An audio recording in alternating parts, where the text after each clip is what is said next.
News, sports, weather. This is 18 Eyewitness News.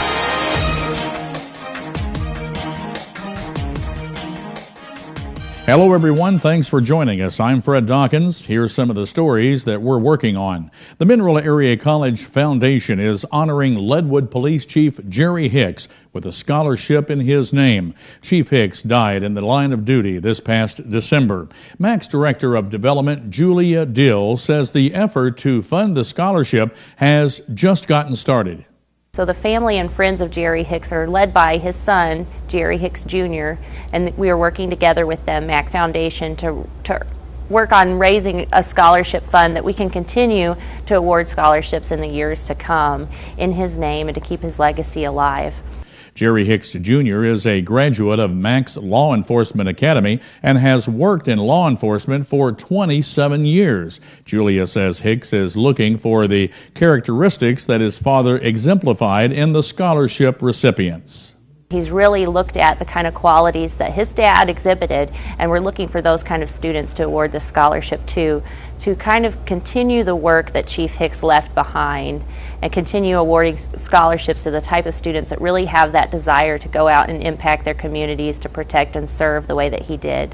Julia says folks can help fund the scholarship with a tax-deductible donation to the MAC Foundation or going to the website at mineralarea.edu/igive. Please note Chief Hicks on your check or donation. Well, now Dustin is here, and we've got some wonderful weather to look at. Fred, temperatures right now are on the chilly side here in southeast Missouri. Right now in St. Louis, it's 38 degrees, 39 here in Farmington, 37 in Fredericktown. Marble Hill right now at 38 and 43 right now in Rolla. What's in store for your bus stop tomorrow morning? We're going to see temperatures on the chilly side, but nothing too drastic. 41 for your morning temperature with plenty of sunshine. What's in store for your day on Tuesday? I'll give you all those details coming up later in weather. Firefighters across Missouri will have the opportunity to learn how to better battle propane fires through a grant to Three River College's Public Safety Institute. Now, the Institute has received a grant for more than $60,000 through the State Emergency Management Agency from the Missouri Emergency Response Commission. Three Rivers Public Safety Coordinator Gary Pride says the grant will be used to train firefighters in the proper handling of propane emergencies. The funds have to be spent training emergency responders on residential propane emergencies, like if you had a propane emergency in a tank around someone's house, or the commercial application, which would be like a delivery vehicle, training on the disaster that might happen regarding one of those delivery ones, and also an industrial application. Pride says the training will be extremely beneficial to southeast Missouri's many rural fire departments. One of the things that I have strived to do is to bring those quality programs to our backyard, so that, and targeting specifically those rural departments that haven't had very many opportunities. Pride says the training course will be scheduled in various locations starting this month and running through September. A benefit banquet for the St. Francis County Backstoppers is set for this Saturday. Backstoppers steps in to support the families of police officers, firefighters, and EMS personnel who die in the line of duty. County Assessor Dan Ward is a board member of the local Backstoppers organization. It is a great organization, and I think that if the people have the opportunity, they ought to come out. The tickets are $25 per person. With that, you get your meal, the entertainment in the evening, and to meet a lot of great folks. And it's going to be really a fantastic evening. I look forward to seeing a lot of people there that night. The banquet, which doubles as a membership drive, will be held Saturday evening at Alexander's starting at 5 o'clock with dinner served at 6. The evening's keynote speaker will be Missouri Attorney General Chris Koster. For tickets, contact your local law enforcement agency, fire department, or the St. Francis County Ambulance District.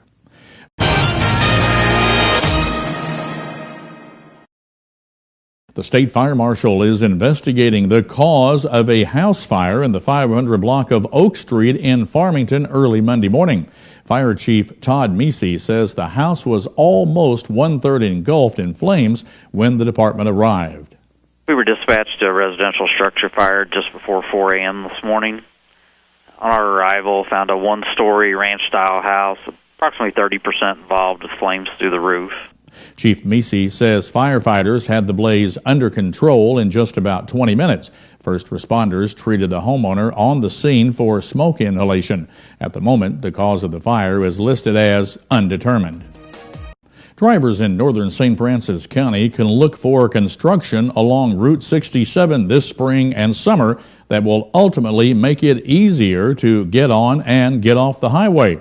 Last week, the Missouri Highway and Transportation Commission awarded a $1.5 million contract for interchange improvements in the county. MoDOT resident engineer Jason Williams says the largest project on the contract will take place near Bonne Terre. The interchange at 47 in Bonne Terre will involve widening the northbound off-ramp and the southbound on-ramp to accommodate turn lanes, and we will also be widening on Route 47 beneath Highway 67 to add an additional lane there. Williams says MoDOT will update traffic signals at the ends of the ramp and add a new signal at Berry Road. Also under the project, a number of turn lanes will be added from Route 67 from Cash Lane to Route JJ. Williams says this should significantly improve safety. These will be dedicated lanes where vehicles can get off of the two-through lanes safely and make their left, when you're crossing the median, or if you're making a right turn on one of these side roads like Cash Lane or the Route JJ. I believe there are 6 different locations there that we are improving. Williams expects the construction to get started in May or June and be completed by early October. Improvements to Route 34 in Bollinger County will not get started this spring as planned. Late last week, the Missouri Highways and Transportation Commission rejected bids for the contract to improve the roadway. MoDOT project manager Eric Kraft says when they looked at the bids, they didn't feel they were getting the most for the taxpayers' money.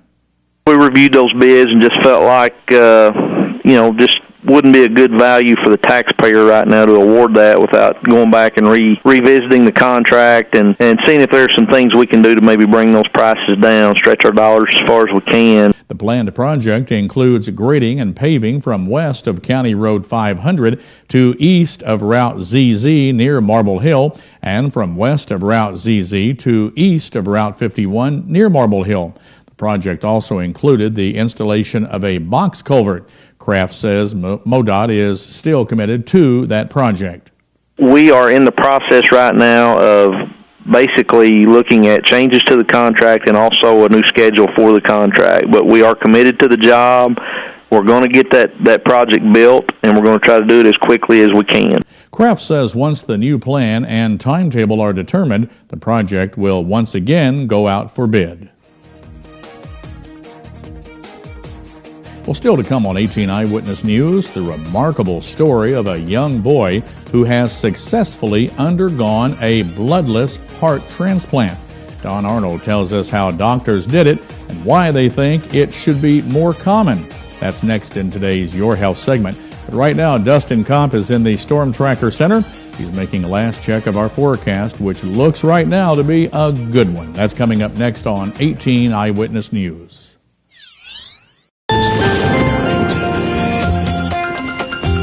And right now here in southeast Missouri, here's a look at your weather headlines. Pure spring for your day on Tuesday. However, Wednesday is starting to look cloudy. And then Thursday is a good chance for some thunderstorms here in southeast Missouri. Right now, temperatures are in the 30s, and there's some 40s out there right now, like in Ironton, 41, 38 in Marble Hill, 39 in Cape Girardeau, Poplar Bluff and Piedmont right now at 40 degrees, and Rolla right now at 43. Factor in the wind. We do have a little bit of a wind chill here in southeast Missouri. Right now in Rolla, 36, up in St. Louis, 30 degrees, 31 here in Farmington, 30 in Fredericktown, 35 right now in Piedmont. Here at the station, we have a temperature of 39 under a clear sky. It feels like 31 because of that south wind at 14 miles per hour. Current humidity at 57% and our current dew point at 26. What's in store for your day on Tuesday? It's going to be a nice day here in southeast Missouri. Temperatures are going to be near 70 with plenty of sunshine. As you can see, clear skies through southeast Missouri. So forecast lows tonight. We'll see a low around 36 up in St. Louis, 37 in Ironton, Piedmont 35. as well as in Poplar Bluff and Cape Girardeau, 34 in Marble Hill. Tonight we'll see a low around 37 degrees. It's going to be clear. It's going to be on the chilly side, south wind 10 to 20 miles per hour. Tomorrow it's going to be a little windy, not too drastic though. We'll see mostly sunny skies. It's going to be a beautiful day, 70 degrees with a south wind 20 to 30 miles per hour. Okay, so let's take a look at our next several days here in southeast Missouri. Wednesday, mostly cloudy skies, high is 65, 57 on Thursday with showers and thunderstorms. By Friday, we're going to see the sun return with a partly sunny sky, 54 for your overall high, 56 on Saturday with a partly sunny sky. Back into the rain on Sunday with a high of 62. Sun returns by Monday with a high of 63. Another look at our weekend forecast here in southeast Missouri. We will see temperatures in the 50s on Saturday with a partly sunny sky. By Sunday, we'll see those showers move back in the forecast with a temperature around 62. That's check of your Storm Tracker weather forecast. Fred, back to you. This is 18 Eyewitness News Sports. For the first time since he clinched his 20th win of the 2010 season, Cardinal starter Adam Wainwright will be facing batters wearing a different jersey Friday in Fort Myers, Florida. Wainwright will throw at least 2 innings in the Cardinals' exhibition game against the Minnesota Twins. The Cardinals will also take a close look at prospect Shelby Miller, who starts his first game in Grapefruit League play coming up on Wednesday. The Blues completed a season sweep of the San Jose Sharks with a 3-1 victory Saturday night at HP Pavilion, and in the process wrapped up a daunting 6-game trip with a dazzling 5-1 record. The Blues responded to being shut out Thursday in Vancouver, their lone loss of the 6,500-mile journey, with goals by Andy McDonald, TJ Oshie, and Kevin Shattenkirk to record the team's first sweep of the Sharks since 1994-95. The Blues are 1 point behind Vancouver for the best record in the Western Conference and will now return home for 3 games this week. They host Chicago Tuesday night at the Scott Trade Center.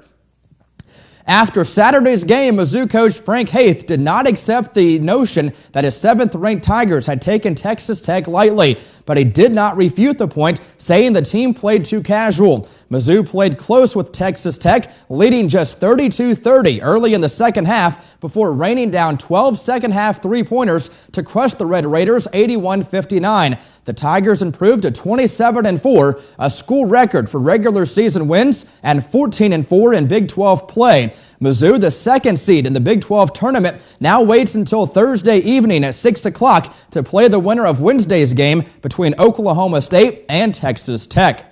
And in other Mizzou news, Marcus Denman was named first-team All-Big 12 on Sunday as voted by the conference coaches. Ricardo Ratliff was second-team choice, Kim English and Phil Pressey were third-team, and Michael Dixon was named the league's top 6th man and earned a spot on the All-Defensive team. But Mizzou head coach Frank Haith, considered a top candidate for National Coach of the Year with his surprising 27-4 team, was beaten out by Kansas coach Bill Self and Iowa State head coach Fred Hoiberg as the conference co-coaches of the season.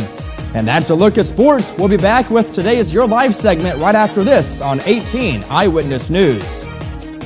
This weekend was just simply wonderful to get out and do something. Yesterday afternoon, Dustin, I had such a burst of energy. I got outside and cut back a lot of the dead foliage in my plants and things, and I noticed there was a lot of new spring flowers starting to come up through the soil, so that means springtime is finally here. Regardless if wintertime is officially still here, I think springtime is finally broke here in the heartland. I think so, too. We've really can't complain. We saw such nice temperatures over the weekend. The only thing that I can complain about was how windy it was on Saturday. Yeah. Because I was out in my yard, working in my yard, and it was very windy and made for a little bit of ears starting to hurt a little bit. Yeah. But other than that, really plenty of sunshine. Really can't complain. We may have some more sunshine for the weekend, but then we may not. So what's the forecast tomorrow calling for? The sunshine continues. Great. Temperatures near 70. Anybody complaining out there? But it's going to be so. It's going to be windy. It's going to be windy, yes. Yeah. Really, it's going to be the southerly winds, though, not the north winds that we saw over the weekend. So really can't complain. And then we've got some clouds moving in for Wednesday, and then showers and thunderstorms moving out for Thursday. And then by Friday, we should see the sunshine return. All right. So that does it for 18 Eyewitness News. Thanks for joining us tonight. Be back with us again tomorrow. Have a wonderful evening. God bless you, and good night.